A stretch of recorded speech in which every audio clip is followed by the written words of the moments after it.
ನೋಡಿ ಸಾಂಬಾರು ಈ ಥರ ಈ ಕನ್ಸಿಸ್ಟೆನ್ಸಿಲಿದೆ, ನೀರು ಥರ. ಬಟ್ ಟೇಸ್ಟ್ ಮಾತ್ರ ತುಂಬಾ ಚೆನ್ನಾಗಿರುತ್ತೆ. ಒಂದ್ಸರಿ ಟ್ರೈ ಮಾಡಿ.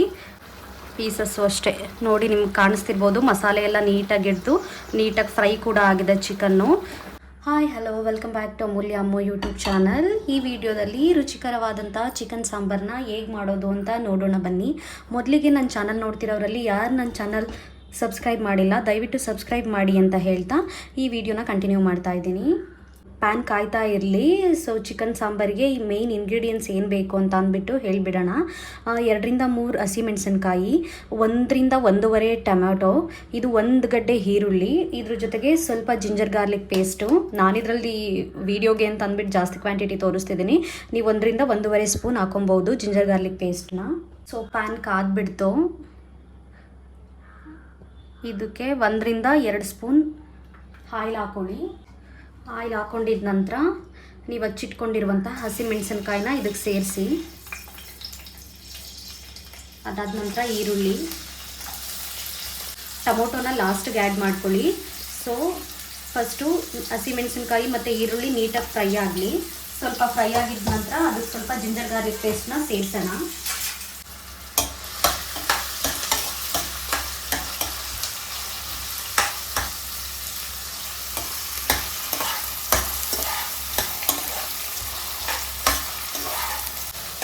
ಸೊ ಈರುಳ್ಳಿ ಮತ್ತು ಹಸಿಮೆಣಸಿನ್ಕಾಯಿ ಸ್ವಲ್ಪ ಫ್ರೈ ಆಗ್ತದೆ. ಅದಕ್ಕೆ ನೀವು 1-1.5 ಸ್ಪೂನ್ ಜಿಂಜರ್ ಗಾರ್ಲಿಕ್ ಪೇಸ್ಟ್ನ ಆ್ಯಡ್ ಮಾಡ್ಕೊಳ್ಳಿ. ಅದು ಕೂಡ ನೀಟಾಗಿ ಫ್ರೈ ಮಾಡ್ಕೊಳ್ಳಿ. ಜಿಂಜರ್ ಮತ್ತು ಗಾರ್ಲಿಕ್ದು ಪೂರ್ಣವಾಗಿ ಹಸಿ ಸ್ಮೆಲ್ಲು ನೀಟಾಗಿ ಹೋಗಬೇಕು. ಸೊ ಇದು ಫ್ರೈ ಆಗ್ತಾ ಇರಲಿ. ಮಸಾಲೆಗೆ ಏನು ಇಂಗ್ರೀಡಿಯೆಂಟ್ಸ್ ಬೇಕು ಅಂತ ಅಂದ್ಬಿಟ್ಟು ಹೇಳಿಬಿಡ್ತೀನಿ. ಮಸಾಲೆಗೆ ನೋಡಿ, ಸ್ವಲ್ಪ ಒಂದು ಅರ್ಧ ಸ್ಪೂನ್ ಗಸಗಸೆ ಬೇಕು. ನಾನಿಲ್ಲಿ ತೊಗೊಂಡಿರೋದು 3/4 kg ಚಿಕನ್ನು. ಸೊ ದಟ್ ಅದರಿಂದ 3 ಲವಂಗ, 2 ಏಲಕ್ಕಿ, 2-3 ಚಕ್ಕೆ. ಇದನ್ನು ನಾನು ನೀಟಾಗಿ ಸಣ್ಣದಾಗಿ ಪೀಸ್ ಮಾಡ್ಕೊಂಡಿದ್ದೀನಿ. 1-2 ಕ್ಯಾಶಿವ್ ಹಾಕ್ಕೊಂಡಿದ್ದೀನಿ. ಕ್ಯಾಶಿವ್ ಹಾಕೋದ್ರಿಂದ ಕ್ರೀಮಿ ಟೆಕ್ಸ್ಚರಲ್ಲಿ ಮಸಾಲ ಚೆನ್ನಾಗಿರುತ್ತೆ. ಅದರಿಂದ ಸ್ವಲ್ಪ ಹುರ್ಗಡ್ಲೆ, ಇದು ಗಸಗಸೆ ನೀವು ಇಲ್ಲಿ ಆ್ಯಡ್ ಮಾಡ್ಕೊಳ್ಳೋದ್ರಿಂದ ಕಡಲೆ ಸ್ವಲ್ಪನೇ ಹಾಕ್ಕೊಳ್ಳಿ. ಗಸಗಸೆ ಏನಾದರೂ ನಿಮ್ಮ ಮನೇಲಿ ಇಲ್ಲ ಅಂತ ಹೇಳಿದ್ರೆ ಕಡಲೆನ ಸ್ವಲ್ಪ ಜಾಸ್ತಿ ಆ್ಯಡ್ ಮಾಡ್ಕೋಬೇಕು ಇದರಲ್ಲಿ ನೀವು. ಹಾಗೆ ಇದು ನೋಡಿ, ಇಷ್ಟು ಕಾಯಿ ತುರಿನ ತೊಗೊಂಡಿದ್ದೀನಿ. ಕಾಯಿ ತುರಿ ಬಂದು ನೀವೆಷ್ಟು ಜನಕ್ಕೆ ಸಾಂಬಾರು ಮಾಡ್ತಿದ್ದೀರಾ ಅದ್ರ ಮೇಲೆ ಡಿಪೆಂಡ್ ಆಗುತ್ತೆ. ನಿಮಗೆ ಜಾಸ್ತಿ ಕ್ವಾಂಟಿಟಿಲಿ ಸಾಂಬಾರು ಬೇಕು ಅಂತ ಹೇಳಿದ್ರೆ ಸೊ ಕಾಯಿನೂ ಸ್ವಲ್ಪ ಜಾಸ್ತಿ ಆ್ಯಡ್ ಮಾಡ್ಕೊಬೇಕು. ನಾನಿಷ್ಟು ಕಾಯಿ ತೊಗೊಂಡಿದ್ದೀನಿ. ಈರುಳ್ಳಿ ನೋಡಿ, ಪೂರ್ಣವಾಗಿ ಹಸಿ ಸ್ಮೆಲ್ಲೆಲ್ಲ ಹೋಗಿಬಿಟ್ರೆ, ಇದೇ ಅಡುಗೆ ಅಂತಲ್ಲ ಯಾವುದೇ ಅಡುಗೆ ಆದ್ರೂ ಈರುಳ್ಳಿ ಮತ್ತು ಟೊಮೊಟೊ ಮತ್ತು ಮಸಾಲ ಉರಿಯೋದ್ರಲ್ಲಿರುತ್ತೆ ಅದರ ಟೇಸ್ಟು. ಸೊ ಅದರಿಂದ ನೀವು ಮಸಾಲನೇ ಆಗ್ಬೋದು, ಈರುಳ್ಳಿ ಟೊಮೊಟೊ ತರಕಾರಿ ಯಾವುದನ್ನೇ ಆಗಲಿ ನೀಟಾಗಿ ಹುರಿದಾಕಿದ್ರೆ ಟೇಸ್ಟ್ ಕೂಡ ತುಂಬಾ ಚೆನ್ನಾಗಿರುತ್ತೆ ಯಾವುದೇ ಅಡುಗೆ ಆದ್ರೂ. ಸೊ ಈರುಳ್ಳಿ ಕಲರ್ ಚೇಂಜ್ ಆಗ್ತದೆ. ಇವಾಗ ಇದಕ್ಕೆ ಟೊಮೊಟೊನ ಆ್ಯಡ್ ಮಾಡೋಣ.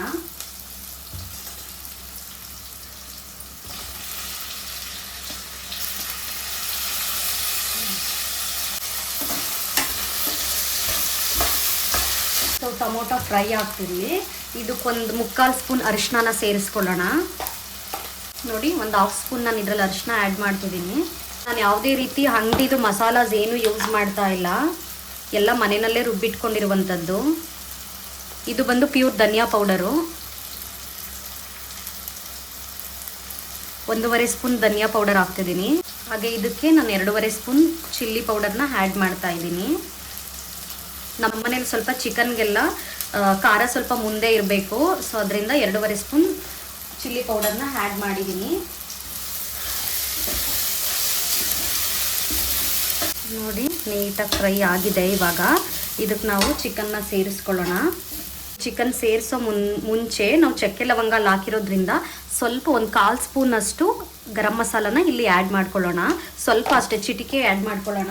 ನಾವಲ್ಲಿ ಚಕ್ಕೆ ಲವಂಗ ಎರಡನ್ನೂ ಸೇರಿಸಿರೋದ್ರಿಂದ ಮಸಾಲಾಗೆ. ಸೊ ಇವಾಗ ಚಿಕನ್ ಆ್ಯಡ್ ಮಾಡೋಣ ಬನ್ನಿ.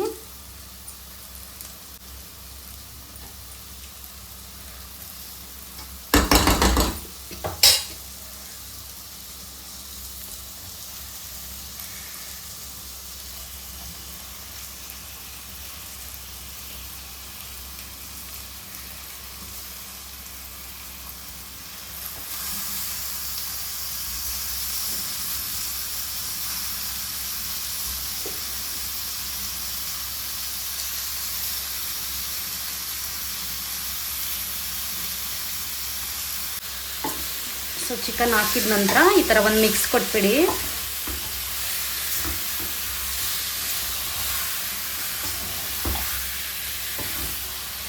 ಚಿಕನ್ ಸಾಂಬಾರ್ಗೆ ಒಬ್ಬೊಬ್ಬರು ತುಂಬ ಮಸಾಲೆನ ಆ್ಯಡ್ ಮಾಡ್ತಾರೆ.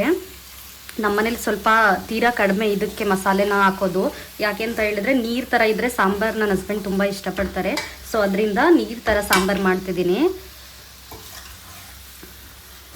ಸೊ ನೀಟಾಗೆಲ್ಲ ನೀರು ಬಿಟ್ಕೊಂಡು ನೀಟಾಗಿ ಫ್ರೈ ಆಗಲಿ ಚಿಕನ್ನು. ಆಮೇಲೆ ಇದಕ್ಕೆ ಮಸಾಲೆನ ಆ್ಯಡ್ ಮಾಡೋಣ. ಒಂದು ಲಿಡ್ಡಿಂದ ಕ್ಲೋಸ್ ಮಾಡಿಬಿಡಿ. ಒಂದು 3 to 4 ಮಿನಿಟ್ಸ್ ನೀಟಾಗಿ ಫ್ರೈ ಆಗಲಿ. ಸೊ ನೋಡಿ, ಇದಾದ ನಂತರ ರುಬ್ಲಿಕ್ಕೆ ಅಂತ ಅಂದ್ಬಿಟ್ಟು ಕಡಲೆ, 2 ಕ್ಯಾಶ್ಯೂ, 2 ಪೀಸ್ ಚಕ್ಕೆ, 2 ಏಲಕ್ಕಿ, 2ರಿಂದ 3 ಲವಂಗ,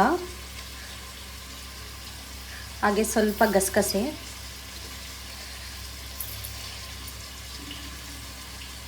ಒಂದು ಬೌಲ್ ಕಾಯಿ ತುರಿನ ಆ್ಯಡ್ ಮಾಡಿ ರುಬ್ಕೊಳ್ಳೋಣ ಮಸಾಲೆನ. ಇದೆಲ್ಲ ಆಗಿದ ನಂತರ ನಾನು ಹೇಳೋದು ಮರ್ತೆ, 2ರಿಂದ 3 ಕಡ್ಡಿ ಕೊತ್ತಂಬರಿ ಸೊಪ್ಪನ್ನ ಇದಕ್ಕೆ ಆ್ಯಡ್ ಮಾಡ್ಕೊಳ್ಳಿ. ಯಾವುದೇ ನಾನ್ ವೆಜ್ ಅಡುಗೆನೂ ಈ ಸೊಪ್ಪಿಲ್ಲ ಅಂತ ಅಂದರೆ ಕಂಪ್ಲೀಟ್ ಆಗಲ್ಲ. ಸೊ 2ರಿಂದ 3 ಕಡ್ಡಿ ಕೊತ್ತಂಬರಿ ಸೊಪ್ಪನ್ನ ಇದಕ್ಕೆ ಆ್ಯಡ್ ಮಾಡ್ತಿದ್ದೀನಿ. ಬನ್ನಿ ಇವಾಗ ರುಬ್ಕೊಳ್ಳೋಣ. ಚಿಕನ್ ಯಾವ ಥರ ಫ್ರೈ ಆಗಿದೆ ಅಂತ ಅಂದ್ಬಿಟ್ಟು ಇವಾಗ ನೋಡೋಣ ಬನ್ನಿ. ನೋಡಿ, ನೀರು ಬಿಟ್ಕೊಂಡು ನೀಟಾಗಿ ಫ್ರೈ ಕೂಡ ಆಗಿದೆ ಚಿಕನ್ನು. ಮಸಾಲೆ ಎಲ್ಲ ನೀಟಾಗಿ ಇಟ್ಕೊಂಡಿದೆ ಚಿಕನ್. ನೀವೇ ನೋಡ್ತಿರ್ಬೋದು, ಚಿಕನ್ ಎಲ್ಲ ಫುಲ್ ರೆಡ್ ಕಲರಲ್ಲಿ ಕಾಣಿಸ್ತಿದೆ. ನಾವು ಟೊಮೊಟೊ ಮತ್ತು ಚಿಲ್ಲಿ ಪೌಡರ್ನ ಆ್ಯಡ್ ಮಾಡಿರೋದ್ರಿಂದ ಕಲರ್ ಕೂಡ ಇದರಲ್ಲಿ ರೆಡ್ ಬರುತ್ತೆ. ಸೊ ನೀಟಾಗಿ ಫ್ರೈ ಆಗಿದೆ ಚಿಕನ್ನು. ಇವಾಗ ರುಬ್ಬಿಟ್ಕೊಂಡಿರುವಂತಹ ಮಿಶ್ರಣನ ಇದಕ್ಕೆ ಸೇರಿಸೋಣ.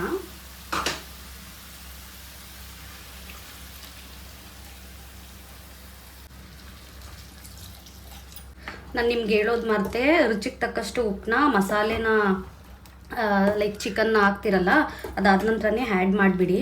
ನಾನಿಲ್ಲಿ ಶೂಟ್ ಮಾಡಿಲ್ಲ ಅದನ್ನು, ಸಾಲ್ಟ್ ಆ್ಯಡ್ ಮಾಡಿರೋದನ್ನ. ಸೊ ನೀವು ಅಲ್ಲೇ ಆ್ಯಡ್ ಮಾಡೋದ್ರಿಂದ ಚಿಕನ್ಗೂ ಕೂಡ ಖಾರ ಉಪ್ಪು ಎಲ್ಲ ಹದವಾಗಿ ಸೇರಿಕೊಳ್ಳುತ್ತೆ. ಇದರಲ್ಲಿ ನೀವು ಎಷ್ಟು ಬೇಕೋ ಅಷ್ಟು ನೀರನ್ನ ಸೇರಿಸ್ಕೊಳ್ಳಿ.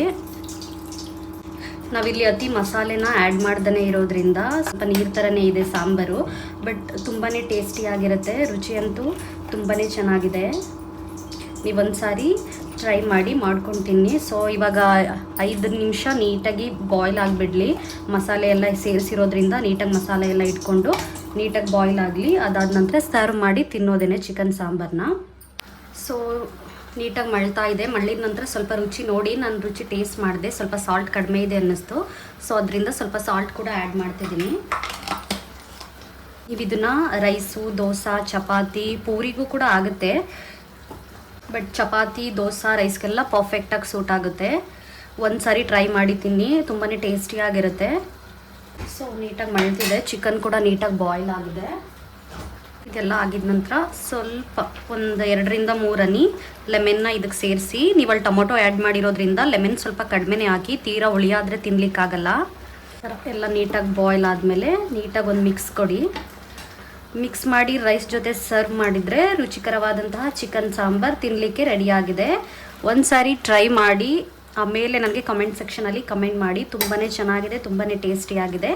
ಸೊ ಇದಾಗಿತ್ತು ಇವತ್ತಿನ ವಿಡಿಯೋ. ಇದೇ ಥರದ ವಿಡಿಯೋಗಾಗಿ ನನ್ನ ಚಾನಲ್ನ ಸಬ್ಸ್ಕ್ರೈಬ್ ಮಾಡಿ ಅಂತ ಹೇಳ್ತಾ, ಈ ವಿಡಿಯೋ ನಿಮಗೆ ಇಷ್ಟ ಆಗಿದ್ದಲ್ಲಿ ಲೈಕ್ ಮಾಡಿ, ಶೇರ್ ಮಾಡಿ, ಕಮೆಂಟ್ ಮಾಡಿ.